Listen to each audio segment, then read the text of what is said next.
Chapter 17 को बड़ा start कर लो। उसका टाइटल है कोऑर्डिनेशन, राब्ता। और कोऑर्डिनेशन एंड कंट्रोल क्या है, कोऑर्डिनेशन का मतलब क्या है और कोऑर्डिनेशन क्यों इंपॉर्टेंट है बॉडी के लिए। It integrates with different functions of the body. Coordination है वो बॉडी के डिफरेंट फंक्शंस में वजाहत पैदा करती है, उसको एक्सप्लेन करती है कि डिफरेंट फंक्शंस काम कैसे करते हैं, बॉडी के डिफरेंट पार्ट्स कैसे होते हैं, फिर उनका आपस में राब्ता कैसे होता है और वो आपस में मिलजुल कर कैसे काम करते हैं। जो कोऑर्डिनेशन है बॉडी की, essential for the survival of an organism. जो भी जानदार है उसकी बका के लिए कोऑर्डिनेशन इंतहाई लाजमी है। कोऑर्डिनेशन की सबसे जो बेस्ट एग्जांपल है वो ड्राइविंग है। एक बंदा जो ड्राइविंग कर रहा है उस वक्त उसके हाथ, उसके पांव, उसके कान, उसकी आंखें, जिस्म का तकरीबन हर हिस्सा उसमें इन्वॉल्व है। उसे पता है कि मैंने ब्रेक कब लगानी है या रेस कहाँ लगानी है, जंप कहाँ पे आ रहा है, गाड़ी किधर कट करनी है, हॉर्न कहाँ बजाना है। मैंने वो देख भी रहा है कहाँ पे रश आ रहा है, कहाँ मैंने ब्रेक लगानी है, हॉर्न भी दे रहा है, हॉर्न सुन भी रहा है। तो एट द सेम टाइम उसके हाथ, उसके पांव, उसकी आंखें, उसके कान, वो इन्वॉल्व में ये कोऑर्डिनेशन है। अगर एक लम्हे के लिए उसे आंख लग गई, बस कोऑर्डिनेशन खत्म है, एक्सीडेंट हो जाएगा। जहां ब्रेक लगाने का रेस लगा दी तो हर चीज उलट हो जानी है। तो coordination is very important for the survival of an organism. और ये डिवीजन ऑफ लेबर है। जब डिवीजन ऑफ लेबर होगी तो जिस्म का हर हिस्सा अपना अपना काम करेगा। हाथों ने, पाँव ने, कान ने, नाक ने, आंखों ने, हर उज़्व ने अपना अपना काम करना है। डिवीजन ऑफ लेबर हो रही है। ब्रेन ने अपना काम करना है, हार्ट ने अपना काम करना है। लेकिन लिमिटेशन है कोऑर्डिनेशन, एक हद है। हद ये है कि जैसे अब आपको ये पता नहीं है कि साथ वाले कमरे में क्या हो रहा है, वो दीवार आ गई, या इस वक्त एकेडमी में क्या हो रहा है, एकेडमी के वो जो कमरे थे जहां बैठते थे उनमें क्या हो रहा है, या उनका क्या हाल है, या इस वक्त बाजार में क्या हो रहा है, फिलहाल दुकान के ऊपर क्या हो रहा है।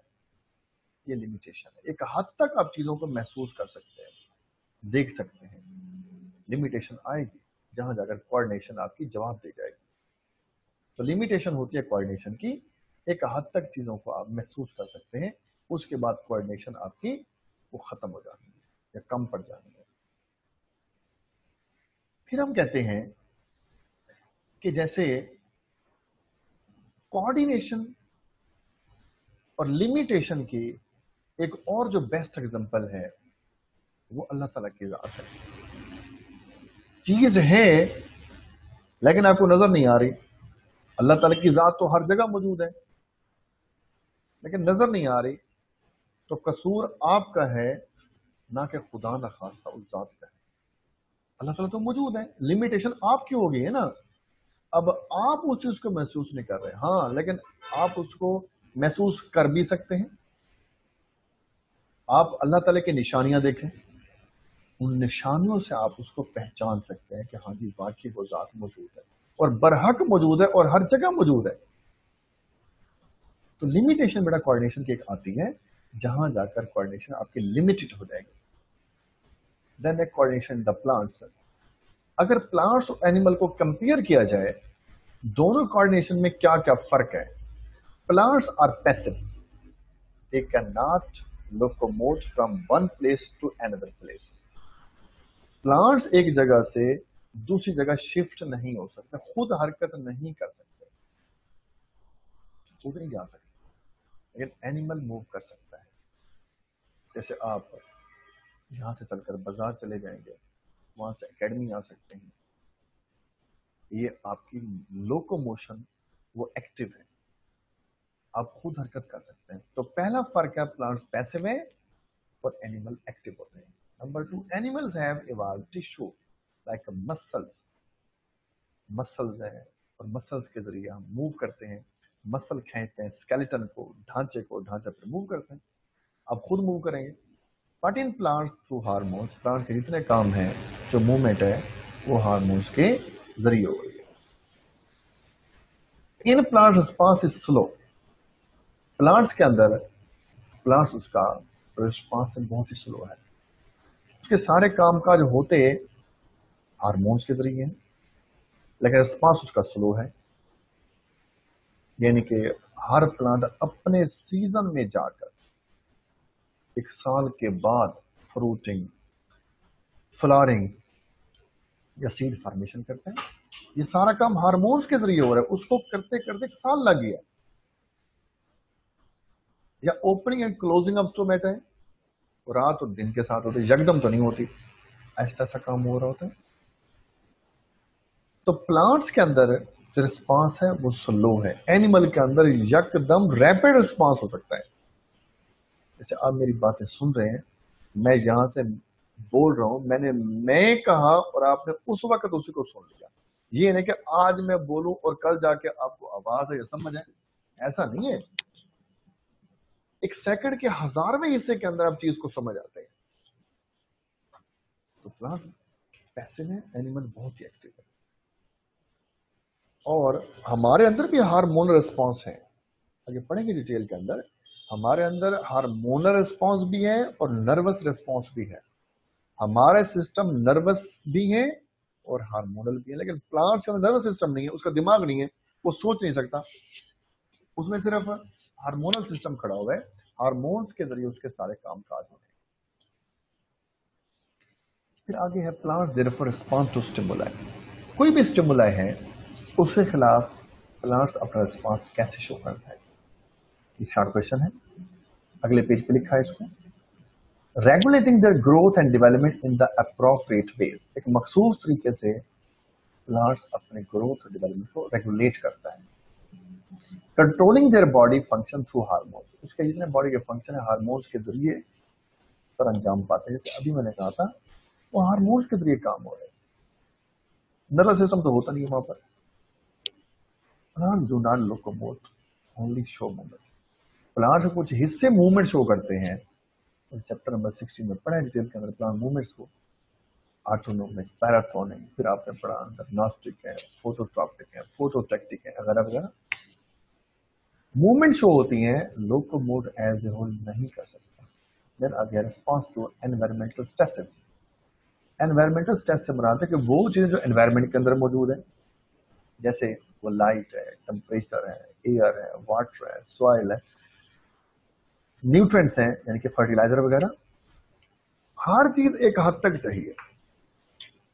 چیز زیادہ ہو جائے پھر بھی اس کا اسٹریس آئے گا، چیز کم ہو جائے پھر بھی اس کا اسٹریس آئے گا. آپ نے پلانٹس کو پانی کم لگایا پھر بھی مر جائے گا، زیادہ لگایا پھر بھی مر جائے گا. وہ آپ نے پلانٹس کو کھاد کم لگائی پھر بھی مرے گا، زیادہ لگائی پھر بھی وہ مرے گا.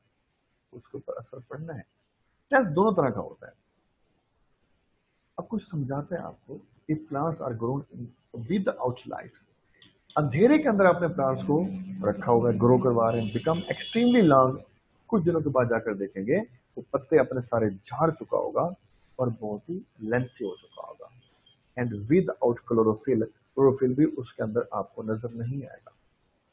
تو وہ جو پلانٹس ہے جو بہت لمبا ہو چکا ہے، پتے وہ جھاڑ چکا ہے لائٹ کی غیر موجودگی میں، ایسے پلانٹس کو ہم کہتے ہیں ایٹیولیٹڈ. وہ ایٹیولیٹڈ پلانٹس کہلاتے ہیں. اب یہ شارٹ کوشچن ہے کہ what are etiolated plants? The plants which are grown in the darkness become extremely long and shed their leaves. یہ ہے etiolated plants. پھر ایک اور بات ہے, the deficiency of magnesium causes yellowing of the leaves.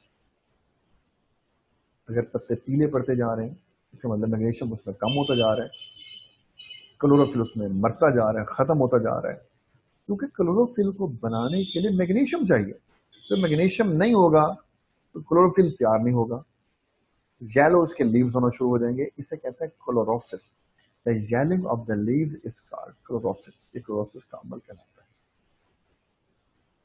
Next, defence against pathogen and the pest, या defence of the plants against pathogen and the pest. एक दफा ये लॉन्ग क्वेश्चन होता है, एक आधे सफे से भी कम है, चौथाई हिस्से का है।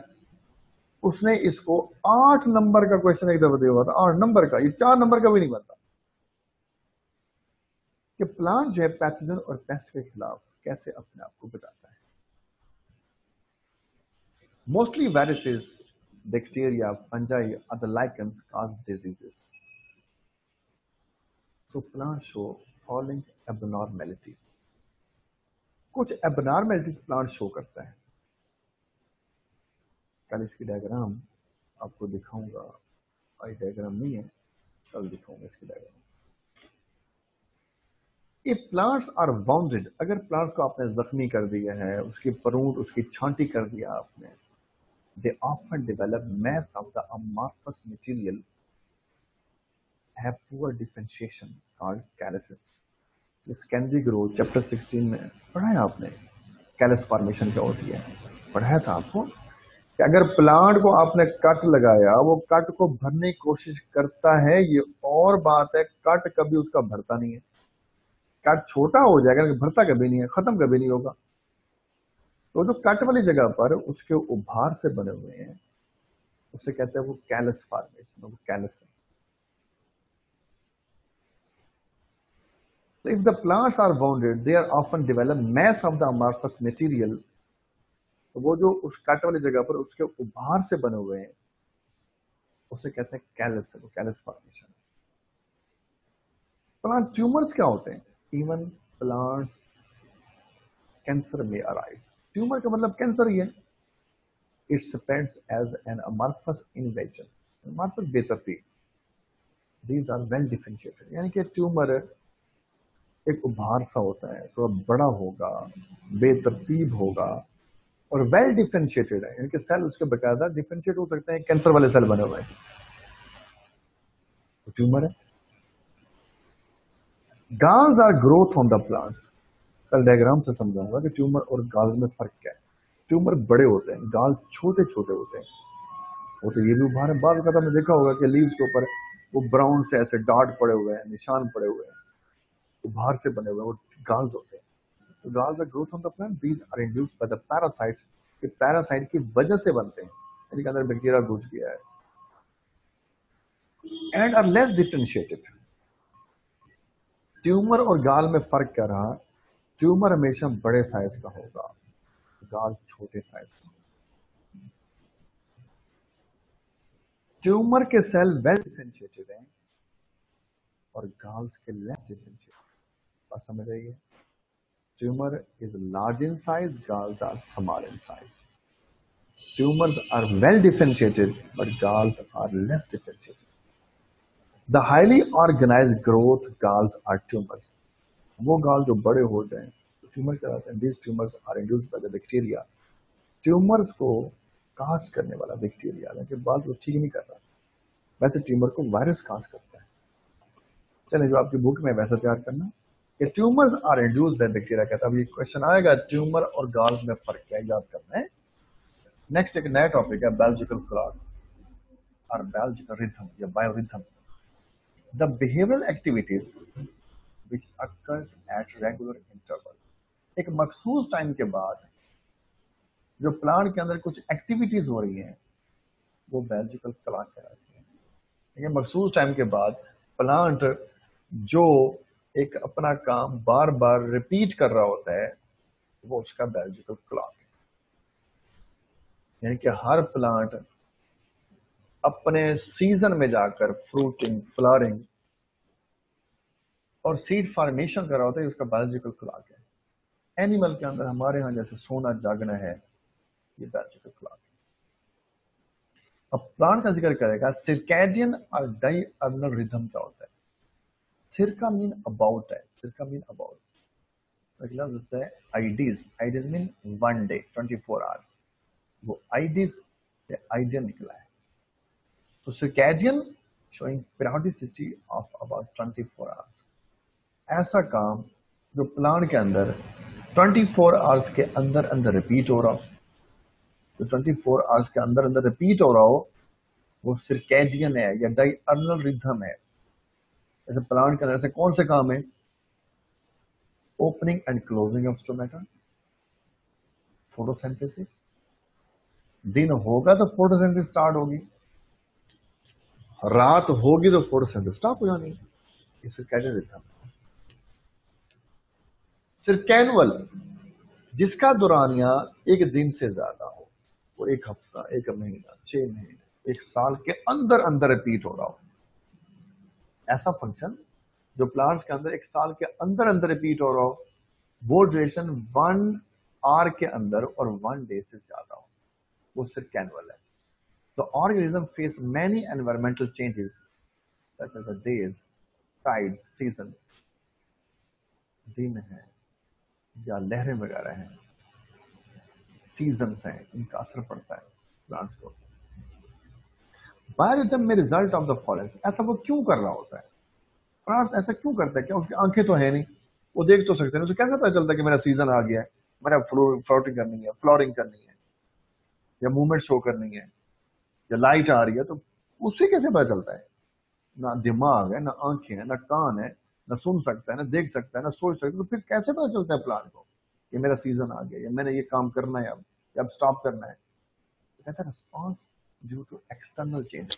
पहली वजह है कि माहौल तब्दील हो जाएगा, अंधेरा आ गया है, या टेम्परेचर गिर गया है, टेम्परेचर ज्यादा हो गया है, हवा में ह्यूमिडिटी कम ज्यादा हो गई है, तो उसको महसूस करता है वो।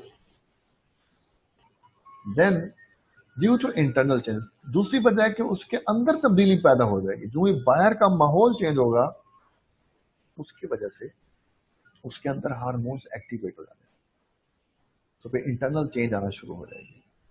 And synchronisation of both these two, या फिर इन दोनों का इकट्ठ भी हो सकता है। सिंक्रोनाइज, इकट्ठा हो जाना।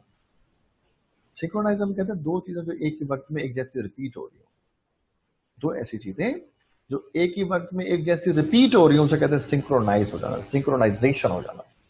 तो synchronisation of both these two, external और इंटरनल स्टिमुलाई चेंजेस की वजह से भी, दोनों की वजह से बायोलॉजिकल क्लॉक रिपीट हो जाएगा। ये कहता है rhythms are present in the genes. असल में तो वो जीन आपके अंदर खड़े होते हैं, but environment also influences the rhythm.